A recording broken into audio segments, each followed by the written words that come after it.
بینەرانی خۆشەویست بەشی یەکەمی کورتکراوی ژیاننامەی هاوڕێ یەدێ بیگلەری کۆمۆنیستی ماندوونەناس و لە کەسایەتە ناسراوەکانی بزوستنەوەی شۆڕژگەرانی کوردستانتان پێشکەش دەکەین. هاوڕێ یەدێ لە یەکەم ڕۆژەکانی دامەزراندی کۆمەڵا لە ساڵی 1348 یاساوی تا کاتی گیانەدەستانی وەکو کۆمۆنیستێکی وشیار و خەباتکار هاوڕێ و هاوسەنگەری کۆمەڵە بوو.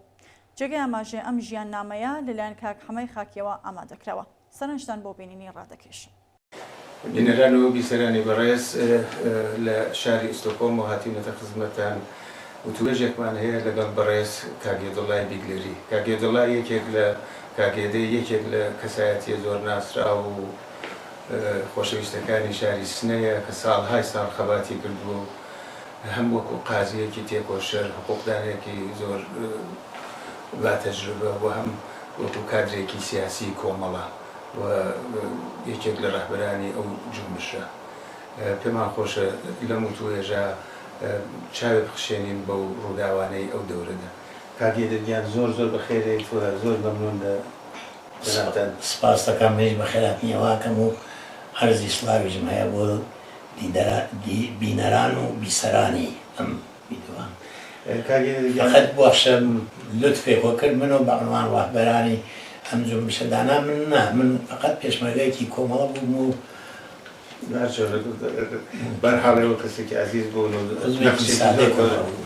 نەخشێکی گەورەتان بوو. بەرحاڵ کاگێدەگیان زۆر کەس ئێوە ناسن منیش شانازیەوەم بوو لە نزیکەوە لە خزمەتانە بووم پێشوانە بۆ ئەو کەسانەی کە ئێوە ناناسن یا کەمترتانە ناسن تکایە بە زوانی خۆتەوە خۆت بڕێک معرفی کرد. بەڵێ من متەوەلدی ساڵی 1322 هەتاوی یا بڵێن 1944 چونکە مانگی بەهمەنە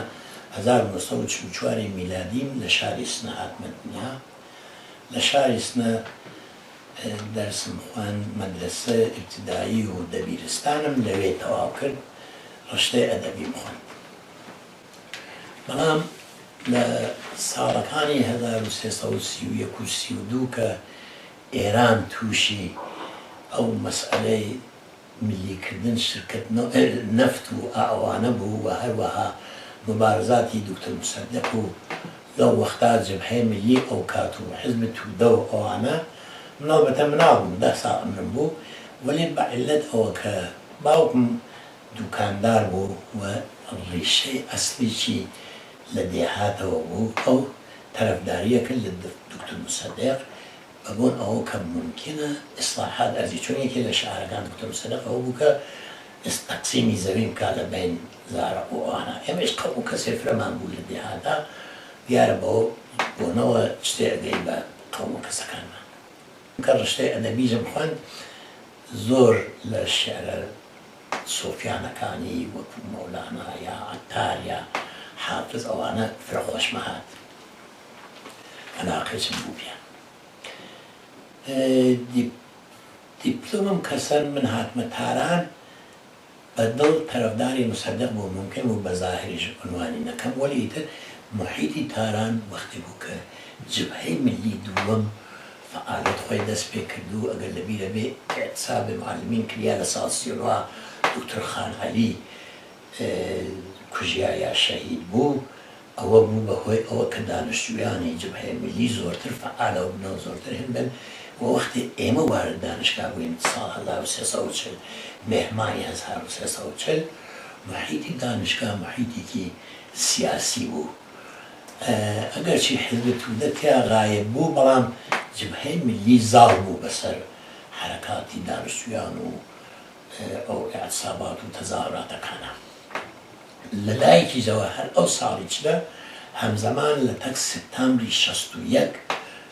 بێستما شۆڕشی پێژن ئەیلوڵ یا و ئێمەش لەو وەختا دانیشتووی کورد فرە بوون لە تاران کە تەرەفداری ئەو شۆڕشی ئەیلوولە بوون و دفاعیان لێکرد حتا جەماعەتێکی جیان وابەستێن لەناو حیزب دموکراتا بوون بەڵام دیارە ئێمەش بە دەوروبەر ئەوانەوە بووین وەلی زۆر نەبووین بەڵام عەلاقەمەند بووین و ئەوەش تەئسیری تێمان ناکرد چونکە بەدلەوە لە وەختی من حەسڵم کلاس 11 کە هینی عێراق دەستی پێکرد ئەو شۆڕشی 58 عێراق دەستی پێکرد مەسئلەی کورد مەطرح بوو دەنگی ئاهاتە ئەم دیویزیانە ئێوەش ئەمانج نەکەوە عێراق بوو بە جمهوری کورد و عەرەب و عێراق هاوایەوانە وەلی ئەو محیتە دانیشتوویە کە عندێکی فعالی حزبی دیموکراتی ئەو وەختە فعالی مەخفی حزب دیموکراتی تیا بوو تەأسیری لە ئێمە کرد و بەرەو کوردایەتیکی تونتر یا بەرەو ناسیۆنالیزمی کورد ئێمەی کێشە لە تاران لەو وەختە اتحادیەکی دانیشتووی فعال بوو کە ئێمەش لە دەوروبەریانە بووین کارگەرێکی موسبەتی ژیان ئەکرد ئەگەرچی کار مەنفیەکانیژی ئەلعان تێمە سەری وەلی کار موسبەتی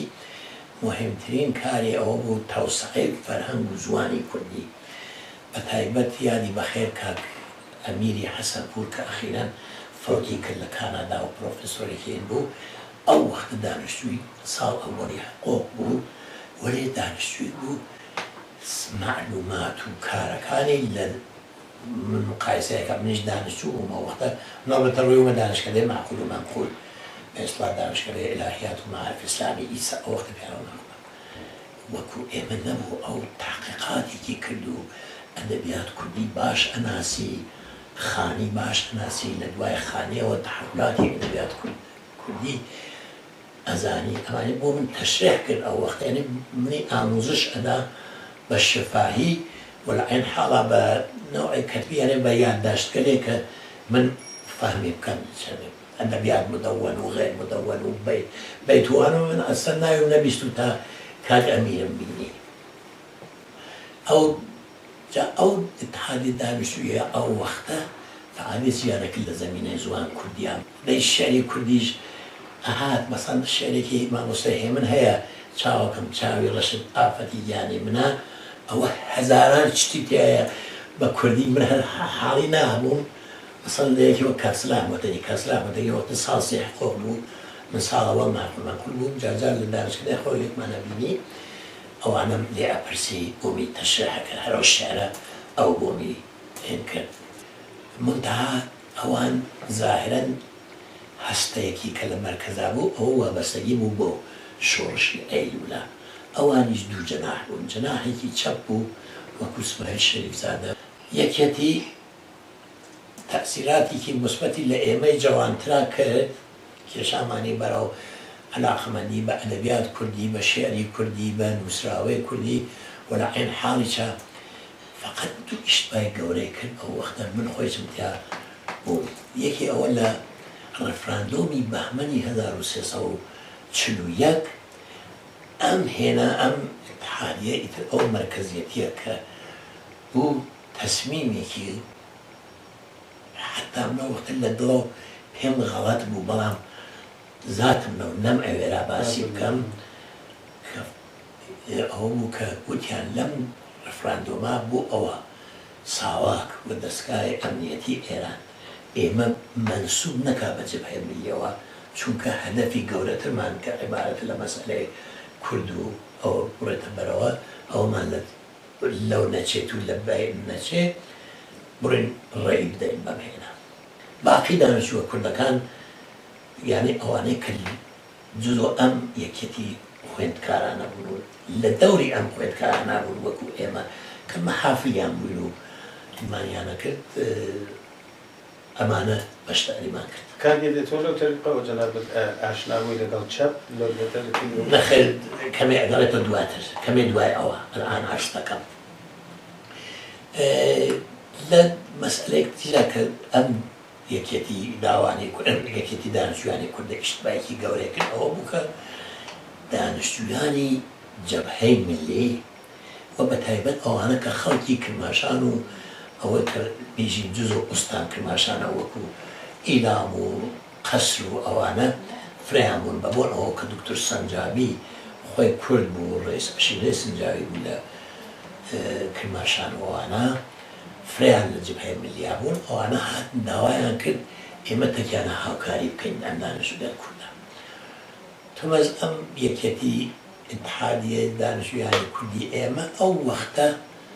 مخالفەوە تەکەوانە ئەویش هەر بەو دەلیلە بە دەلیلی مەخفی کۆگاری بەدەلیلەوە کە خۆیان پیشانەوە کە تەرەفداری کورد و تەرەفداری ئازادی و ئیستیقلال کوردستانن بۆ لەو نەچن لە ساواکە وتیان نەخێر ئێمە ئەسڵ بۆ سیاسەت نهاتین ئێمە بۆ هێن بە ئیستدلالێکی زۆر نزم و مزەخرەفەوە ئەو جوای ئەو حدود 50-60 نەفەری لە ئۆتاقی ئاوا دانیشتوین لەوان و لە ئێمە نمایندگان ئێمە قسەیان کرد ئێمە تەشویق کرد بە کلاس ئاریانپوریش کلاس ئاریانپوریش هەم لەو مۆسیع و مشتماعیان بووی کلاس و هەم دواتر ساڵ 43 بەدواوە لە دانسەرای عالیە دەرسیەدا ئیتر ڕۆژگەل سێشەمە سەعات 2:30 لە دەرسیەدا تراریانپور لە ساڵۆنی ئامفیتئاتێکی ئەو دانسەرا بوو لە دەروازە دەوڵەتە شاید 200 نەفەر جێ دانیشتنی بوو 100 نەفەری زیاتر بە پاوە ئێسان گویانەگەر لە دەرسەکان ئەو کلاسگەل ئاریانپورە و نوێشتەگەل ئاریانپور و ئەرزوڵڵا در ئاستانەی ڕستاخیزەکەی ئەوانە ئێمە کێشا بەلای چەپەوە تەنها ئەوە نەبوو ئەسەن چەپ لە ئێرانە لە دانشگایتانە خەریک بۆ ڕۆشتیەکردن حەزب توودە نەما بوو گشت کەسێ پێسازشکار و خراپ بوو لە ئەین حاڵە هێشتاش ئەم چرکوشتە نازە چرکی پێش نهات بوو بەڵام ئەو چەپەی کە ئاریانپور بوو بە مبەلغی بوو بە شتێک و مرتب هێنەکریا کتێو چاپەکریا حتا ئەو وەختە لە بیرمە هەر ئەو ساڵ 33 کتێوەکەی ژۆرژ پۆلیسێر ئوسول مقدماتی فەلسەفا ئەو داستانەکەی جەک لەندەن چەکمەی پاشنەی ئاهەنیە چەکمەی پاشنەی ئاهەنی عەرزت کەم ئەوانە چاپ بوو بە قاچاق ئەو کتێو فرۆشکەر بەردانیشکا و بەتایبەت کابرای بوو لەبەر سلمەندیانە ئەوە ئێشاردەوە بێجیکەوە ئەیزانی کەسانێک حەزەکەن بە کتێوانە هات بێجیکەوە وت ئەو کتێوە هاتکە ئێسیانە ئێمە ئەو وەختە پوڵمانەدا بەوە واقعەن ئەگەرچی فرێش بوو بۆمان بەڵامی تر مان سەر لەو کتێوەرە ئەوانە تاسیری لەوا کرد کە ئێمە بەرەو چەپ متەمایل بووین دانیشتوانی جوانتریش هاتبوو لە دانشگاتان ئەوانیش مرتب هەر عەلاقەمەند بوون بە چاپ وردە ئەها ئەوە عەرزکەم لە ساڵ 42 لە ئێسپەند 42 ساواک هێرشێکی کرد ئەو جەماعەتمانە فرێک لەو جەماعەتی یەکێتی دانیشتویان یەکرد ئەها بۆخشە بەر لەم گیرانگەلیچە شتێک تریش بوو ڕۆژنامەی کوردستان لە تاران چاپ ئەبوو ڕۆژنامەکە لە ئەساسا هین ساوا بوو ئیسە پەژمان لیسای پەژمان کە وسیلە ئێژێ ئێمەدایەمان کرد ئەو ڕۆژنامە سایشی بە دەرەوە یعنی مخاتەبی کوردستان عێراق بوو زیاتر تا داخەڵ بەڵامی تر ئەو ڕۆژنامە کە دەرهات بە بۆن دوو واقعەوە شێعری جوانی نەوی کوردی تیا چاپ بوو یەکێکی دانیشتووی بوو دانیشتووی علوم بوو وەبزانم بە ناو سلێمان شافعی کوورەخانەیان بوو لە مەهابادا کوورەخانەکە تەقیەوە ڕێوە نازانم چی ساز بکەن ئایبی پیاکردی هەرچی ئەو ئەچێتە سەری خاسی کاتەوە مۆتۆرەکە ئەتەقێت و ئەو سلێمانە و کەسێتر کوژران لێنان کوژران و خەوەری هاتە تاران ئیتر کاک فاتح شەیخ ئیسلامی و کا عەلی حەسەنیانی و کاک سوارەی خانی زادە شێعریان وت بۆ ئەو حادسە پیان ناخۆش بوو چتەکە بۆ واخانی شێعری جوانیان وت هەر شتێکی پێ نەچوو مامۆستا گۆران فۆتی کرد لە کوردستانی عێراق بۆ ئەویش ئەسڵەن ژمارەیەکی مەخسووسیان دەرکرد ئەو ژمارەی مەخسووسی کوردستانە ئەوانە ئینیان کردی ئەو ڕۆژنامەی کوردستانە تەقریبەن کەوتووە دەست ئەمان وەکو ڕۆشن فکری جا ئەم جەماعەتەکە گیران چونکە ئەو یەکێتی لاوانێ دانیشتویانە لەو چوو وردە لە نەورۆزەوە گیرانەکە دەستی پێ کرد ئەمیر قازی و ئیسماعیل شەریفزادە هەر لە مەهابادەوە کە دییان خەڵک ئەگرن ئەوان لەوێەوە چوون بۆ عێراق چون بۆ عێراق لە وڵاتیش ئیتر زۆر کەس وتە ئەو جەماعەتە ڕسمە گیران لە مەریوان ئەدەیەک فرێ گیرا بوو بەڵام فرێکیان لە شاریوەران بەربوون ئەزوڵمە کاپاتە و کاعەلی حەسەنیانی ئەوانەکە دانیشتوو بوون ئەو یەکێتیە تێکچوو یەکێتی دانیشتویانە وردە ئەم جەماعەتە بەرەوە چەپ شەمایلمان پیا کرد و ئەو کتێبوێنیجە هاتبووەوە و محیط دانشگاش دوای بێت و محیط دانشگاش لە جبهەی ملی لەمەین چوو بەهۆی ئەوە کە آخرین تەظاهراتی جبهەی ملی کەی بوو دقیقا الان لەبیرم نییە بەڵام ئەزانم بۆ ساڵی 43 کە چوینە کلاس عدەیەکی مەئموریان بوو هەر دانشکدەیەک 7-8 نەفەر بەناو زاهر مەئمور ئینتزامی کە وەکو ئەم موەسەگە ئیسە واکت هێنەکان لیباسی واکتیان لەبەرەکە وەرینەوە ساواکیش ئامۆزشیانی ناوسە یا ساواک یا شارەبانی کە موازب بن تەظاهرات نەکردێ شلۆقی نەکردێت و فڵان نەکردێت کە بوو ماوەی دانیشتووگا محیطەکەی ئارام بووە بەڵام لە مقابل ئەمە محیطگەر ڕۆشنفکری لە تا نافرەتر ڕشتی کرد مەسەڵەن دکتۆر حاسەی جەوادی ئەلیەسقەر حاسەی جەوادی داوەتە کردیان بۆ سوڵمانی ئەو شاملو یادی بەخێر داوەتە کردیان ئەسە شاملو ئەو وەجار کە هەوای تازەی نووسی کتێب هەوای تازەی دەرکرد هات لەو ئەنجومەن ئێران و ئامریکا ئەویش ساڵون ئەنجومەن ئێران و ئەمریکا کە ڕوبەڕووی دانشگا بوو ئەویان ناگرت بۆ ئەوە کە مەسەڵەن بێت سوخەنوانی بکە ئومید ئەخەوان ساڵس داوەت کریا بۆ سوخەنوانی ئیتر شاید جەماعەتی من ئەم سیانیە چوو مەسەڵەن ئەمانمە قشنگ لەبیرە بێژگەرەوە ئیتر حتمەن لە بلاو لێلایچەوە ئەو کلاسگەر ئاریان پورە ئێدامەی بوو کایەکێکیان ئەو مەجموعە تەغییر و تەحوڵاتانە فوقالعادە جالبە کە لەوێ ڕوویدا بەڵام پێم خۆشە بزانم ئێرتباتی ئەم جەم ئەوانە لەگەڵ ئەو نیوە تەشکیلات یا شبکە تەشکیلات یا هەر شتێک چۆن بوو دوایی لەگەڵ کۆمەڵە بەڵێ ئێمە ئەو جەماعەتە کە مابووینەوە ئیتر بووین لە وەکو مەحفلێک وجودمان بوو لەدانە ئەم شۆمان زۆر بوو دانیشتین ئەڵبەتە کەسان تیجا ارتباطمان بوو و چۆمان ئەکرد دانیشتین بە یەکەوە کوبوونەوەمانە کرد کتێو ئەخوێنیاوە کتێوێ تازە دەرەهات مەسەڵەن ئیسە یا قاچاق یا هەرشێ ڕەفیقەکان بوویان فۆری دەست بەدەست ئەگەڕیا ڕادیۆ پکانمان گوێچکاندا و ئەو مەقالە گەلماوە کە ئەژێت 4 مەقالە ئەسلیەکەی دەربارەی تەزاد دەربارەی عەمەل حل صحیح تەزاد هایە دەروونە خەڵق و شتێتی عەلەیه اللیبرالیزم ئەم 4مانە ئێمە لە ڕادیۆ پکان جا حەساو کە حتا ئەقڵمانەوە ناشکیا کە زەبت مستەقیمی بکەین بە گوێدان گوێمانەگرت و ئەمان نووسێ و گوێمانەگرت و ئەمان نووسێ یا زەبتمانە کرد زەبتەکە لە بەردەمیا بوو نەمان لەبۆ دوام متەوەجی بووین با بە کابلگەلێک کەس زەبت کا بە ڕادیۆ ئین زەبتەکە وەسڵەکە بە ڕادیۆکەوەی نیگا بە گوێگرتن و بە مشکڵاتی فرەوە ئەوانمانە ساقەو کردەوە ئەو ئاسارە دەست بەدەست ئەمان گەڕان خۆمان ئەمان نووسی کتێبگەلتر وەکو هەرو ئوسول مقدماتیەوانە دەست بەدەست ئەگەڕیان ناومانە لەم لایچەوە ئەو سەفارەت شەوروی لە واقع ئەنجومەنێکیان بوو بەناو وۆکسیان پێوت وۆکس ئەسڵەکەی نازانم ئەوە ماڵ و وۆکس ئەوە وابەستە بوو بە ئەنجومەن ئێران ڕەوابەتە ئێران و شەوروی ئەوە لەوێ فرە جزوەگەر دەرەهات کتێبخانەیەکیش بوو کتێبفرۆشی بەناو گوتەنبرگ کتێبی چاپی شەوروی هاورد فرە هەرزان ئەو ئینشاراتی پرۆگرس هین پرۆگرس بوو ئینشاراتەکە دوو ئینشاراتیان بوو یەکێ پرۆگرس یەکێ نۆڤستی کە زۆرتر تەبلیغی بوو ئەوان پرۆگرسەکە چکە علمی بوو هەم گوتەنبرگ هەیە هاورد هەم ساکۆش کتێبفرۆشی بوو هەر لەو خیابان قاوم سەڵتەناکە ئەخوا بە دەرگاکەی سەفارە شوێوی هەلۆ نەخشا هێنەکەی بوو لێرەگە لە کتێو هەرزانمان ئەسەر مەسەڵەن 10 جڵد شاهنامە سەرمە 10 تمەن بەدانە تمەن یعنی هەر جڵدێکی باوەڕ فەرمووەگەر چاپ ئێران وایە 20 تمەن ئەو زەمانە ئەرزشی بوو لێتر مەجموع کتێوەکەیان دا بە 10 تمەن ئەمان سەر یا مەسەڵەن بەعزە شکلێک کوردی دەرەهات ئەدی مەسەڵەن ئەگەڕیای بە ناو کتێو ئەدەبی شتێکە ئەدی ئەدکردەوە سەفحەی ناڕاستەکەی هەر چشتە ڕووسی بوو ئەدی مەتنێ کوردیە سێ من کتێوێکم پیا کرد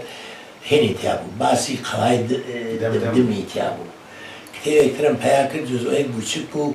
تۆمەز ئەمە شەرحاڵی هەژاری تیا بوو دوای متوەجه بووم ئەمە باوک کاک حەسەنی سەیفی قازی نووسیە دکتۆر ڕەحیمی قازی کە لە موسکۆ بوو شەرحاڵ هەژاری تیا بوو بە کوردی بە نووسراوی خۆی تا حروف لاتین بوو بەڵامی تر ڕاحەتە خوێنیاوە بۆمان حتا دوو شیعری تیا بوو هێن هەژارێکێکی ئەو دوو باس پێکەوە لە مەتەقەیەک بوو بین دوو دانە باز کە بەیەکەوە قساکەن یانێکی تەرەفدار ئاغاز و دانێکی تەرەفدار ڕەعیەت ئەو زەمانە بوو تویت لە ناو لە جمهوری مار ئەو انتشاراتمانە گیرە هات ئەوانە ئیتر تەئسیری بوو زیاتر ئیتر هەر جبهەیە چەپمانەگەن سەبارەت بە وەزعیەتی بەتۆر کولی شۆڕش لە کوردستانی عێراقا ئەوەیە اختلافاتی بینی ئەو وەختەی پارتی کە بە ئیسڵاح مام جەلال و برای محمد و ئەوان بوون لەگەڵ دەستگای خود بارزانی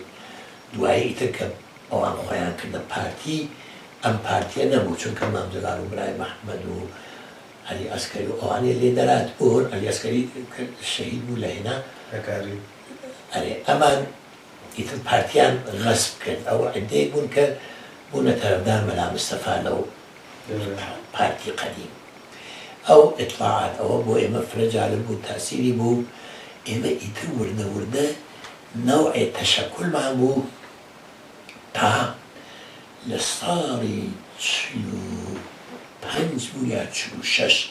لەبێمە لە شاریوەرا بوو ئێمە ئیتر عدەیەک بووین لە دانشگای تارانە کامڵان خۆمان بە چەند نەزانی و شرایطیمان بۆ مبارزە ئەوە بوو کە حتمما چەپ بیکە ئەوەی کە نەقدمان کرد بوو کە پارتی و ئەوانە ناتوانێت ڕێگەیەکی باش بێت و ڕێگەیەکی نەجات داهەندە بێت بۆ کوردستان تا زەمزەمەی هاتنی کۆمیتەی ئینقلابی ئەوەی کە ساڵی 46 و 47 لە کوردستانە پێکاشەی بزارەوان زەمزەمەی ئەوان دەرچوو ئێمە کۆبوونەوەیمان کرد ئێمە هاتینە سەر ئەوە کە ئێمە شێکارێ بکەین کارێ چۆن نەتوانین بکەین وتیان ئێمە هاتینە سەر ئەوە کە ئێمە 7 نەفەر بووین وتمان ئەگەر بتوانین یەکێ 5 نەفەر هەر یەکی لە ئێمە 5 نەفەر لە بەرچاو بگرێ بتوانێت ڕۆشنی بکاتەوە ئامۆژی بدا بیان کا بە کادرێ ئەو کادگەریزە بتوانن هەر کامێکیان 15 نەفەر بە دەوریانەوە بێ ئەتوانێ بێتە هەستەیەک بۆ شۆکردن شۆڕش دەی وتمان ئێمە چەبین چەنە بین ئایا تشکیلات بکەیانە ئەدەی تەڕەفەکان مخالف کار تشکیلات وتیان ئەسڵ باسی تشکیلات مەکەین ئێمە بوێن وەرەیدن ناوێنین چی وتمان با بەشێر تشکیلات باشترە تشکیلات نبینم چونکە بەشێر لە ڕەفەکان پیان وا بۆ ئەگەر ناوخۆڵان نیە تشکیلات حتمما ساواک پێمان نەزانێت یا مەسەڵ فەرزکە ئێژین دووش ڕوونوشت هەرسا بۆ عەکس بێراوانە من تا هیمان نەکەیتر لەسەر ئەوە سابووینەوە کە ئەوە تشکیلات نەبێ بەڵام شتێ وەکو تشکیلات بێ شەوە تشکیلات لێ یان نیوە تشکیلات هەیە ئەوەمان ئێدامەدا مواجب بووین کە ئەسەن کاک ئسماعیلی شەریفزادە نامەیەکی نووسی بۆ دانیشتوویانی تاران بەبێ ئەوە کە ئەو بزانێت کە ئایا ئەم جەماعە هەست نییە یانە هاتین دەی لەبان ئەو نامەوە قسەمان کرد وتمان ئەسەن ملحەق ببین بمانە باشە باش نییە ئەوانە وتمان چە بکەین چەنەکەین نزیکە و نەورۆز بوو وتمان ئەڕێنەوە بۆ کوردستان بۆ نەورۆز زەماوەێک بوو لە ساڵی سەقز لەو زەماوەە جەمع ساڵی 47 بووەوە ئەوە نەورۆزی 46 بۆ 47 یعنی ئەبڵی ابتدای ساڵی 47 ئاخری ئسفەندی 46 وتمان لەو زەماوەە جەمعینەوە ئەو دانێ لە ڕەفیقەکانمان قەوم ئەو زەماوە ساحب ئەو زەماوە نەبوو وتی من گشتان داوەتەکەم ئەو زەماوەن لێنا لە زەماوەکان فرسەتی پێیان کەین و ئەچین لە دەوای شادانیشت باشە هاتینەوە ئەو عدە لە زەماوەن بەشداریمان کرد و دوایەوە عەسرێک خەڵک ئەخەفتنەوە دوای نەهار بوو سعات دوو سێوانەی ئێمە وتمانچینە دەرەوە تاوێ قەدەم بین لێ چین بەرەو وعدەکاکە ڕوین وعدەکاکەیمان وعدەگامان ئەو شوێنێ بوو دەرەوەی شار سەقز نزیک بە جادەی بۆکان سەقز ئەوە ئاهاتی چەمێ بوو تقریبا لە پاڵ چەمەکە سەوزەوانەی بوو ئێمە دانیشتین لێنا چێوی قەوەخی پێ ئیتر نازانم چەمی کوێنە بوو بەرحاڵ لەسەر ئەوەی نەچوین کوێنەزوەری ئەزانم لە خار شار بوو ئەوە نزیک بوو بە جادەکەی جەماعەت ئیتر دابنیشتوین و قسەمان کرد ئێمە یەک شەرتمان دانا بوو وتمان ئەگەر بە تەوافق هەر کارێکەکەین بە تەوافق وەڵام لەو کۆبوونەوە دوو کەس مخالفی ئیلحاقی بوون بە پێشمەرگە ئەو دوو کەسیجە ظاهران دەلایل منطقیان بوو بەڵام ئێمە پێمان وا بوو ئەوە ناوعێک ڕاستڕەویە و ناوعێک خۆپاراستنە ئێمە سوور بووین لەسەرەوە کە حتمان بڕی جەماعەتەکە تر وەلی ئەو دوو نەفەرە وتیان نا ئەمە شکستە خوا و ئەمە شتێ نییە و زەمینەی نییە و دەیبین زەمینەکەی بدۆزینەوە بزانین ئەسڵەن ئەم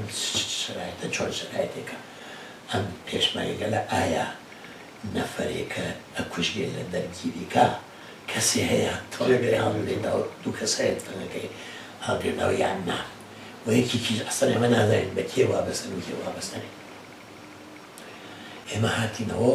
و تاران و دوای کۆبوونەوەکە پێڕەوانەوە تحقیقاتێ بکرێت کە بزانی وەست پێشمەرگە چۆنە بەعین حاڵا وتمان ناین ئەمانە بە کێ وابەستن ئەسڵ کێ لە پشت ئەم هێنەسە بەرگال وەخت لە بەغا بوو وتی بۆی نووسی بوو کە ئەمانە بە کێ وابەستن ئەمجاران نووسی بوو ئەمانە هاکن و هیچ وابەستەیەکیان بە هیچ قودرەتێکتر نییە و خۆیانن خۆیان قابل ئەتمانن دەکیانە هاوکاریەکە بکەن بیکەن ئەو نامە هاوردیانەوە جواوەکەی ئیمام جەلال دەی ئەوەمانە هێن بوو منتەها ئەو نەقسە بوو کە واقعان کەس نەزانی ئەگەر ئەمە پێشمەرگەیەک لەبێنەچێت کەستر هێنەوەی یانە مرەتەبیش خەوەری لە دەستدانیمان ئەبیست ئەو بۆ جار خەوەری فایقات سلێمان موحینی وەلی لەو حەنا پێمان وا بوو هەل واقعان لە دەرگینی خانە هێن بووە فنجەڵەکەیان هاوردووە مەهاباد گەڕانویان هاوردویانە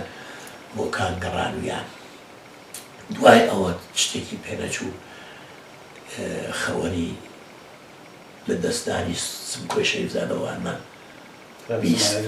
کاکسمایلی شەیبزادە و ئەو چوار نەفەرێ هاوڕێیەکانی کە لە دارێنە لەو منتەقەیە لە بین چوو بوون حتا یەکێ لەوانەیە کە مەسەڵەن فەرزبەر بوو وەکو ساواک و ژاندامری تەجهیزیان کردو عەلەی ئەوانە لە وەختا هاتووەتان ئیطلاعاتی فرێ دا بە ڕەفیقەکانمان دەی دوای ئەوە مابوو ئاخری مابوون عەبدوڵڵا و مینەشەم لەملاوە لەو لاوە مەلاو ئاوارەوە ئەوانیش بوون بەڵام ئێمە تەکەوانە ئەرتباطێکی وامان نەبوو ئاشناییشمان نەبوو لە سەرترەوە کیان پێوت شیرێش مەلا سیرێج ئەرێ مەلا سیرێج و ئەوە بوو لە منتەقەی سەرەوەتری بووکریان کە ئەویش ئێمە هەر ئەرتباطمان تەکیان نەبوو لێ ئاشناییمان نەبوو بەڵام ئەمانزانی وجودیان هەست سەیفەتاحیش لە دەوروبەری مەهاباد بوو ئەویش خۆی گرۆیەکی لەگەڵ بەڵام مینەشەم و عەبدوڵڵای موعینی ئامشۆی منتەقەی بۆکان و ئەو گەورەی بینی بۆکان و سەردەشت بێژین هەلەو منتەقە هاتووە قەرەگوێز و ئەوانەی هاتوونە قەرەگوێز و حتا مینەشەم ئەوەی باس کردو وتبووی بێن دانیشتوو بێتە کۆمەکمان قسەمان بۆ کات ئێمە احتیاجمان بە قسەکە بۆ خەڵک قسەمان بۆ کات تەبلیغمان وتوی من خۆم نەتێڵم لە هەورا سەرکەون بە کۆڵیان گۆزمەوە نەتێڵم لە ئاو بدەن مینەشەم توی وڵای ئیتر ئێمەش وتمان باشە بڕینەوە بۆ کوردستان ئیتر نەیکەینەوە بەوە بێژین اتفاقە ئارا دارین چە بکەین ئەگەر توانیمان بەدەست جەمعی ڕێککەوین و بڕین بۆ لایەن خۆ ئەچین ئەگەر نەچوین و نەمان توانی دەست اتفاق ئارا بکەین هەرکە مەیلی بوو بڕێ هەرکە مەیلی بوو بمێنێتەوە ئەوەمان لە تاعناهین کرد یادداشتی کەناردوو نووسی بووی ئاخرین بۆ پاپار بووکە تومەس عەبدوڵڵا و مینەشەم لەو دێ نزیک قەرەبێزوانە قوڵقوڵە یا لەکوێ قڵخۆیشی لێ لەو جێگرا کەوتمە کەمین جاندان و ئەوانیش لەمەی چوون ئەوانی لەمەی چوون ئێمەی تر ئێرتباطمان پسا دەی لە زەمانەکە هەر نەمانتوانی کوڕنەوەکەیەوەوانە مەجبوور بووین بینەوتارە ئێمە باقیماندەی ئەو گروهە بووین دەی جەماعەتیش لەو لاوە گیرا بوون فرێکاس ئەو بردیانیان بوو جەڵدیان و ئەوانە ئیتر ئێمە کەسێ نەماوە بۆمان لە لایەکی تریشەوە جەماعەتێک ڕەفیقمان بوون بانەی کە تەکیانە ئێرتباطمان بوو بەڵام فقط باسی ئەو شبە تەشکیلاتمان ناکرد بۆ یەکەوە وەی باسی چ باید کرد لە ئایندا ئەکریا یەک دوو جوانتری بانەیش بوون تەکێمە ئێرتباطیان بوو منتایتر ئەوان ئەو ئێرتباطیمانە دوای 27م لە تەک ئەوانە نەما بەو پتەویە وەلێ هاتو چۆمان بوو هەمیشە مرتب مەسەڵ قسەمانە کرد قسەی سیاسیمانە کرد قسەی چیمانە کرد بەڵام هەم ئەوان تەشکیلات خۆیان لە ئێمە لە ئێمە سراحەتە باس ناکرد هەم ئێمە باسمان ناکرد لەو لای چاو کاک فواد و کاک شوعەیب و کا حەماسێن من نازانم بە چ تەریق یەکتریان دیبووەوە ئەوانیش ئەوان تەکێماکردن بوونە تێکە بوونە تێکە